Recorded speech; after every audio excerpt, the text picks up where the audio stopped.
Hello students, welcome to Vision Unlimited. So in my last video, we have discussed what is equivalence class of an element which belongs to the set on which relation is defined. So in this video, I will be discussing some equivalence relation based on equivalence relation defined on Cartesian product. Earlier we have done equivalence relation defined on set. हम लोगों ने R define किया A set के ऊपर, R define किया last video में set of integers पे. Here I am defining A set जो है that contains the elements 1, 2, 3, 4, 5, 6, 7, 8, 9 and R भी a relation defined on. Here change कहाँ आ रही है? It is defined on Cartesian product. अगर ये Cartesian product में defined है, it means इस relation में जो मेरे पास ordered pairs जो हैं, ऑर्डर्ड पेयर्स क्या है? इसका वन एलिमेंट. जैसे मैं ले रही थी if A belongs to R, ये जो रिलेशन था this relation was subset of this A cross A, यही था ना. R is a subset of this Cartesian product A. अब ये जो मेरा आर है अभी जो नया आया है, it is defined on set A cross A. It means ये जो रिलेशन आएगा it is a subset of A cross A cross A cross A. यही होगा ना. It is defined on Cartesian product. तो उसका element होगा that will be an ordered pair. Means ये जो relation आएगा इसमें elements कैसे होंगे? A B comma C D ऐसे ही elements होंगे. इसको हम ऐसा नहीं लिखते. Generally used to write it like this. A B relates to C D. ठीक है. Now this thing is clear that we are considering a relation which is defined on the Cartesian product. Means इस relation में जो elements आ रहे हैं, जो ordered pairs आएंगे, उसमें each ordered pair का जो each element है, that is again a ordered pair. ठीक है? Ordered pair के अंदर ordered pair आ गया. अब मुझे relation मेरे पास defined क्या है? A, B, C, D जो elements है वो A में से आ रहे हैं. A, B relates to C, D if A plus D is equal to B plus. अब देखिए यहाँ पर again I have to prove that this relation is an equivalence relation and next I have to find the equivalence class of the element 2, 5. अब पहले इसको equivalence relation prove करते हैं. equivalence relation prove करने के लिए सबसे पहले वही same reflexive. Now we'll be proving this relation. reflexivity इसकी prove करेंगे. इसके लिए मेरे पास क्या होता है reflexivity के लिए? if AB belonging to A cross A, AB relates to AB, then we can say that this relation is reflexive. मैं वही ले रही हूँ. A and B it belongs to set A. Then AB ordered pair किसको belong करेगा? A cross A को. अब मुझे शो क्या करना है? AB relates to pair. अब मैं इसको लिख के देख लेती हूँ. मुझे शो क्या करना है? AB relates to AB. यही मुझे शो करना है. तो यहाँ से मुझे रिजल्ट क्या मिलेगा? A plus B A plus B is equal to B plus C is equal to B plus A आएगा ना. यही बनेगा ना. And you know we can write if A B belongs to set A, इसको अगर belong कर रहा है then A plus B is equal to B plus A. इसका reason क्या होगा? As addition of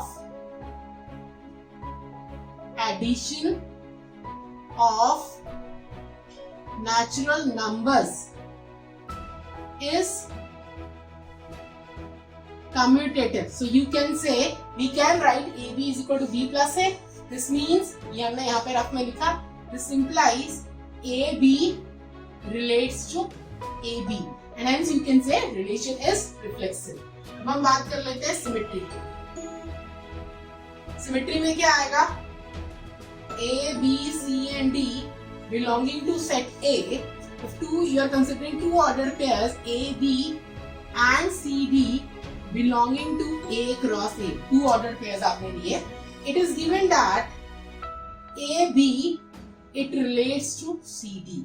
AB अगर CD को relate कर रहा है, if AB relates to CD, this implies A plus B is equal to B plus C होगा ना.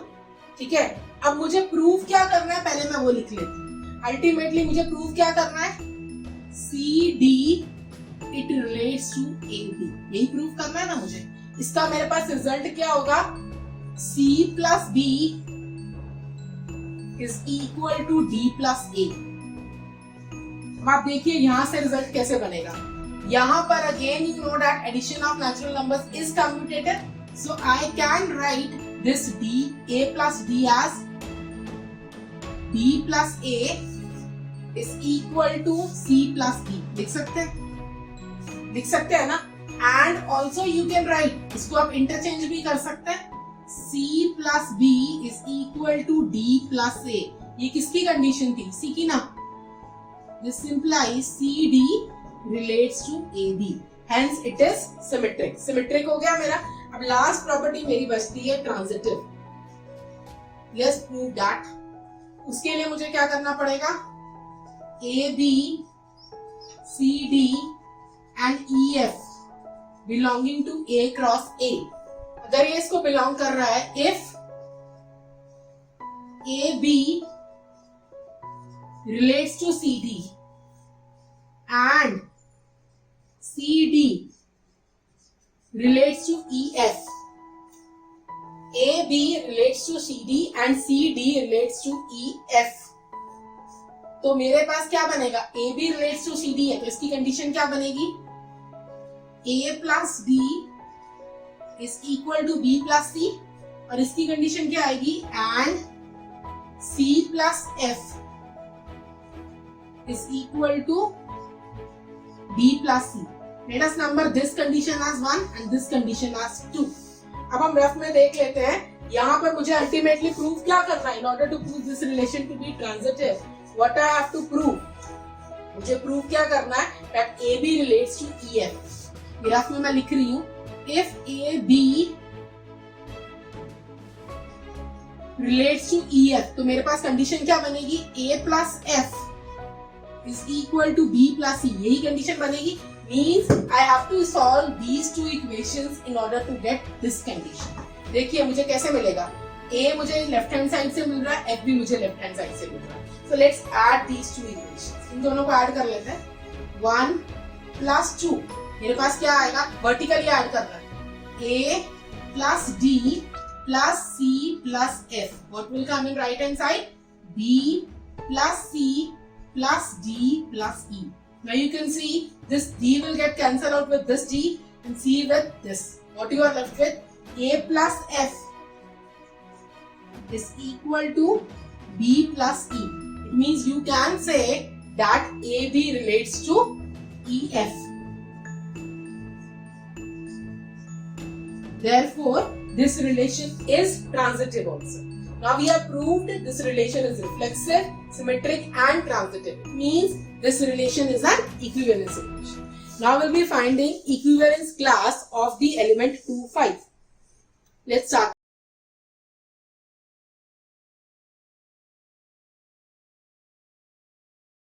Next we have to find equivalence class of the element 2, 5।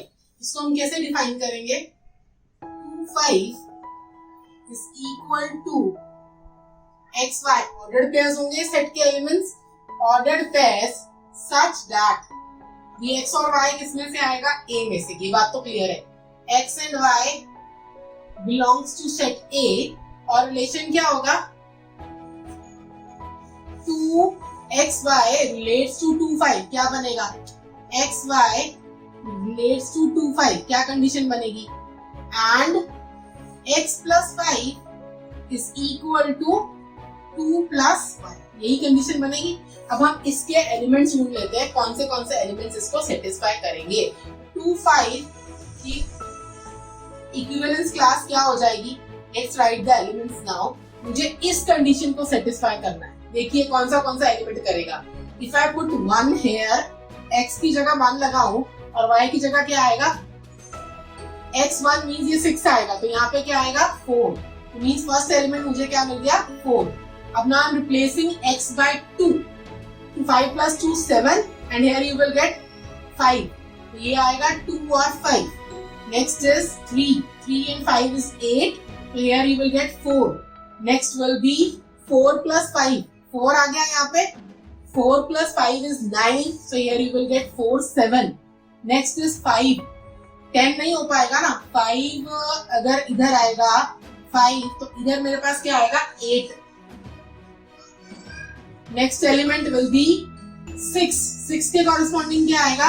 6 plus 5 is 11 and 2 plus 9 is also 11. यही elements आएंगे सारे मेरे पास.